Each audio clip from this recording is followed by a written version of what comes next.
بسم الله الرحمن الرحيم. ازيكم يا بنات؟ عاملين ايه؟ اتمنى يا رب تكونوا بخير. اهلا بيكم في حلقه جديده في قناه تالا كرافت اند كروشيه. معاكم هاجر صالح. نبدا حلقتنا بذكر الله والصلاه على النبي صلى الله عليه وسلم. نشتغل مع بعض النهارده كوفيه مبهجه جدا، حاجه كده بنويتي رقيقه ولذيذه، وكمان مش هتاخد معاكي اي وقت ولا مجهود، وهتعجب البنات جدا. كوفيه بتصميم شخصيه يونيكورن، طبعا كل البنات بتحب الشخصيه دي. الكوفيه كمان الميزه اللي فيها انك ممكن تستخدمي فيها اي بواقي خيوط متاحه عندك، هتعملي منها تصميم حلو قوي باذن الله. هنشوف مع بعض دلوقتي الخامات والادوات اللي هنشتغل بيها النهارده، بس يا ريت لو بتشوفينا لاول مره ما تنسيش تعملي اشتراك في القناه وتفعلي رمز الجرس عشان يوصلك كل جديد. كمان لو الفيديو عجبك يا ريت تحطي لايك وتسيبي لي رايك في الكومنتات عشان رايكم بيشجعني جدا. حابه كمان اقولك لو انت مهتميه بصناعه الاكسسوارات الهاند ميد تقدري تشتركي معانا في القناه التانية جوجل شانل، باذن الله هسيب لك اللينك بتاعها في صندوق الوصف. القناه دي عليها افكار كتيره حلوه، صناعه الاكسسوارات اليدويه واعاده التدوير وحاجات كتير هتعجبك باذن الله. بالنسبه للخيوط والادوات اللي انا اشتغلت بيها النهارده، الخيوط اللي انا اشتغلت بيها هي كلها هيمالايا افري داي، طبعا بتدريجه الالوان اللي احنا محتاجينها. تقدري تشتغلي باي خيوط متاحه عندك وتشتغلي معاها ابره كروشيه مناسبه. الابره اللي انا اشتغلت بيها النهارده هي ابره مقاس 4. تقدري زي ما قلت لك تشتغلي بالخيوط المتاحه وابره الكروشيه المناسبه للخيط بتاعك. يلا نقول بسم الله ونبدا. طيب اول حاجه بقى هنعملها ايه؟ اول حاجه هبتدي ان انا هعمل عقده بدايه، تمام، وهبتدي اشتغل عدد سلاسل يعني بالطول الكوفيه. انا هشتغل بالعرض، يعني انا هعمل الطول اللي انا محتاجاه الاول، الجزئيه الاكبر بالسلسله، وهبتدي اطلع عليها سطور بالعرض. انتوا فاهمين قصدي ايه؟ يعني انا هعمل الطول اللي انا محتاجاه، هعمل عدد سلاسل مش عدد محدد طبعا حسب ما انت عايزه، بالشكل ده كده. هفضل اشتغل عدد سلاسل وبعد كده اقيس بالمزوره او المتر بتاعي لحد ما اوصل للطول اللي انا محتاجاه. تمام كده، يبقى انا هفضل اشتغل عدد سلاسل لحد الطول اللي انا محتاجاه. انا في المقاس اللي انا هشتغله النهارده ده هشتغل حوالي 130 سنتي من غرزه السلسله. هخلصهم ونرجع نكمل.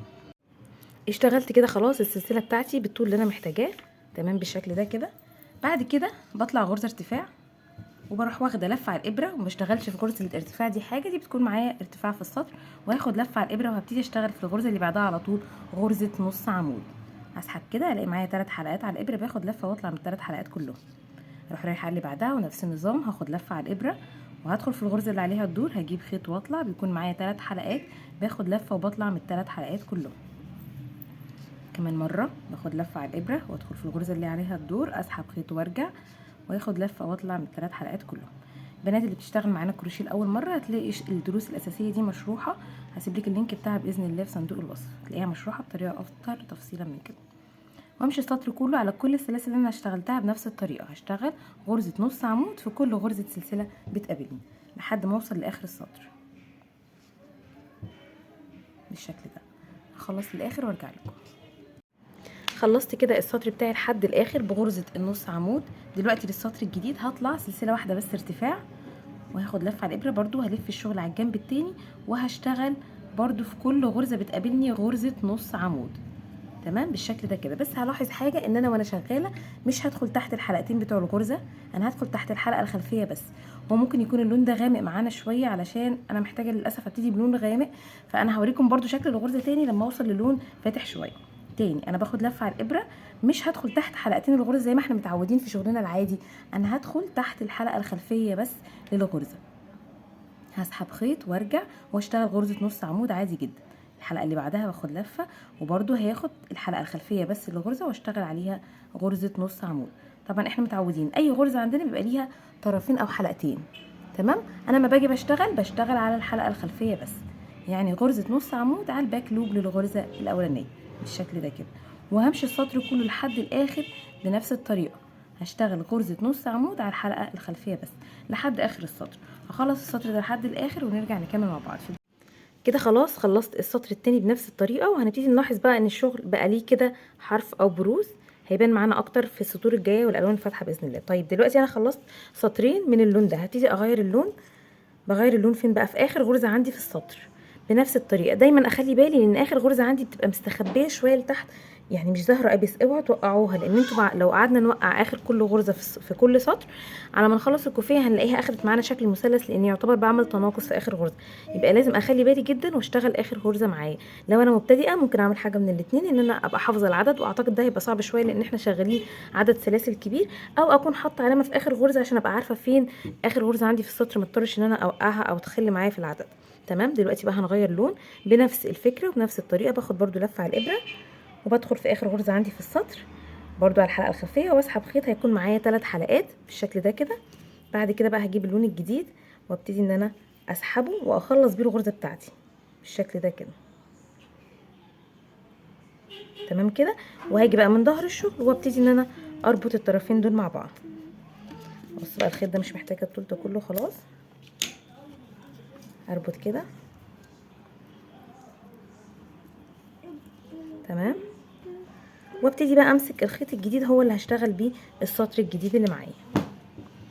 برضو بنفس الطريقه ونفس كل حاجه، بطلع غرزه واحده بس ارتفاع وبلف الشغل على الجنب التاني، وبرضو هشتغل سطر من غرزه النص عمود على الحلقه الخلفيه للغرزه بالشكل ده كده. باخد لفه على الابره وبدخل في الحلقه اللي ورا بس، واسحب خيط واطلع من الحلقتين واكمل السطر كله بنفس الطريقه.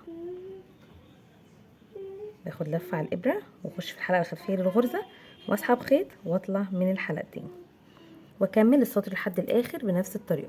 وزي ما قلنا كل لون معانا بنشتغل منه سطرين، سطر رايح وسطر جاي، وبعد كده بنغير الخيط في اخر غرزه عندي في السطر اللي هو التاني طبعا، مش السطر ده. يعني هعمل السطر ده وارجع اشتغل سطر كمان، وبعد كده بنغير الخيط.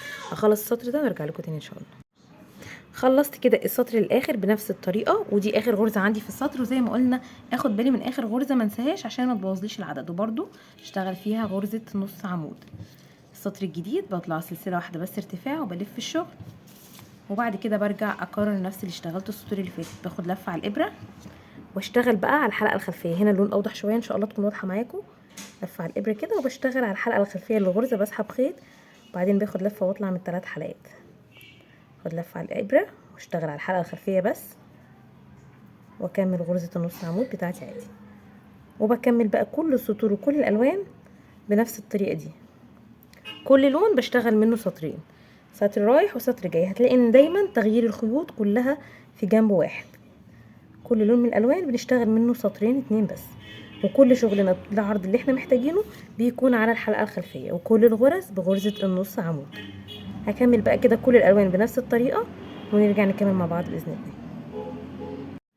دلوقتي هنا بقى خلاص كده خلصت، اشتغلت الالوان اللي انا محتاجاها ووصلت للعرض اللي انا محتاجاه، وهكتفي برصه الالوان دي. الالوان اللي انا اشتغلتها بدات بالبنفسجي الغامق ده، وبعد كده الازرق او الزهري، بعد كده اللبني او البيبي بلو، بعد كده اخضر، اصفر، بينك، بعد كده الدرجه اللي هي الكشمير الغامق دي او الطوبي، وبعد كده النبيتي. طبعا بتوفقي الالوان زي ما انت حابه، بس يعني انا حبيت ان رصه الالوان دي تكون حسيتها مناسبه يعني. دلوقتي بقى هاجي المرحله الاخيره اللي هي هركب فيها الشراشيب، وهعمل من كل لون زي فتله كده او نسيج صغير هو اللي انزل منه شراشيب. يعني انزل من كل لون الشراشيب بتاعته. انا هاخد فتل، يعني فتل كده قيمه 3 فتلات. حابه تزودي الشراشيب عن كده او تقللي براحتك. تمام. وهركبها زي ما بنركب عادي في اي كوفيه. هركب كل لون في اللون بتاعه بإبرة كده اصغر شويه، واسحب واعمل العقده بتاعت الشراشيب بالشكل ده كده. اللون اللي بعده هركب برضو في نفس الشراشيب بتاعته. احنا طبعا الشغل بتاعنا او كل لون بنكون شغالينه سطرين، فانا بركب الشراشيب في الجزئيه اللي في النص ما بين السطرين علشان الشراشيب تكون نازله من نص اللون. فاهمين قصدي ازاي كده؟ اللون اللي بعده بنفس الطريقه في نص كده اللون، نص السطرين، وابتدي ان انا اوصل الشراشيب بتاعي.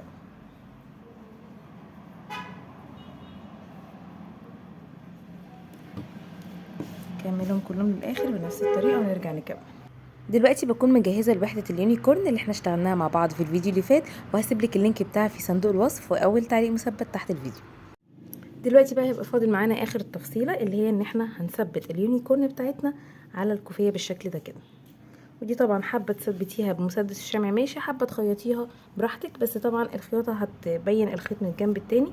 بس انا بحب استخدم في التثبيت مسدس الشمع، هو بيكون متين يعني ما بيطلعش ولا بيفك اثناء الاستخدام، وفي نفس الوقت بيخلي فين الشكل كويس، مش بيبقى فيه خيوط باينه من الجنب التاني بالشكل ده كده. اخلصها ونرجع بقى نشوف الشكل النهائي مع بعض باذن الله. وده كده الشكل النهائي للكوفيه بتاعتنا بعد ما خلصت وبعد ما ثبتنا عليها وحده اليونيكورن. اتمنى ان هي تكون عجبتكم. هي سهله جدا وبسيطه والوانها مبهجه وحلوه قوي، وباذن الله هتعجب اي حد هيشوفها.